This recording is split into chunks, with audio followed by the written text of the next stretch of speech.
Aminat Alake AJIBOLA mọ́bọ́ dúpẹ́.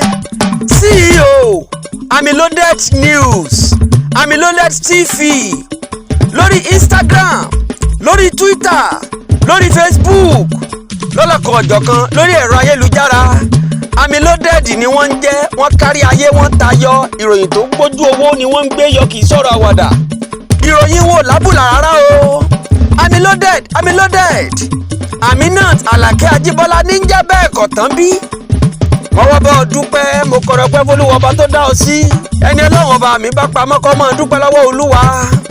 Aminat Alake AJIBOLA mọ́bọ́ dúpẹ́, mọ́bọ́ yọ̀ púpọ̀. Ẹlẹ́yinjú ẹ̀gẹ́ ni mo wí o. Olójú èdè ni mo wí o. Kò dúdú jù bẹ́ẹ̀ ni kò pupa jù.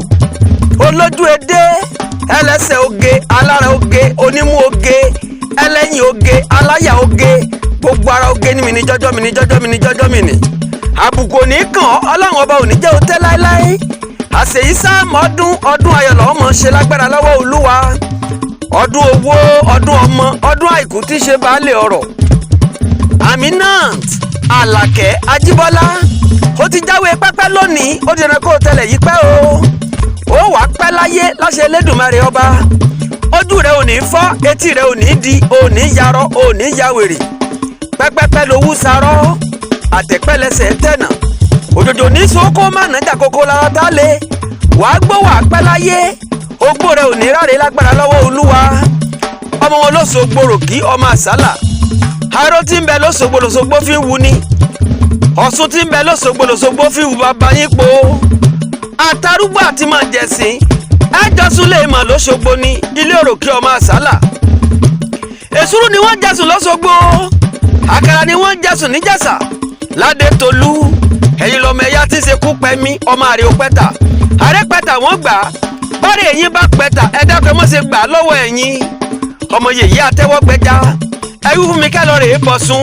Ọ̀ṣun tí kọ́ ọmọ tiẹ̀ sílé kó tó wẹ ọmọ tiẹ̀ láwòye. Olóde ẹ̀gà súnsún yàrá ni mo wí hun. Bàbá ta ni ìbárọ̀mí tútù tí ò ní mu. Bàbá ta ni ìbárọ̀mí tútù tí ò ní bùwẹ̀. Bàbá ta ni ìbárọ̀mí tútù tí ò ní fi bọ́jú. Ọ̀ṣun torí iyùn ìlẹ̀kẹ̀ mọ́rùn gúgù wálé ayé o. Yèyé wa torí idẹ ọmọ gbogbooro wá bí itan. Ọmọ aródó ìdẹ́gúnyánjẹ. Pákẹ́ la mú dùbú Ọ̀ṣun. Ẹ̀rùn la mú gbàjá ọ̀nà Ìjẹ̀ṣà. Tẹ́nigbọ́lá ọmọ aródó ìdẹ́gúnyánjẹ. Ọmọ gbádéwọ̀lú àkọ́kọ́. Nítorí iyùn ìlẹ̀kẹ̀ mo bá sùn rèlú Adó. Nítorí omi mo bá yèyé wọlé ẹ̀dán. Ọmọ láàrọ̀ òye ni mò ń wí hun. Ọmọọba tí rodó ìdẹ́gúnyánjẹ.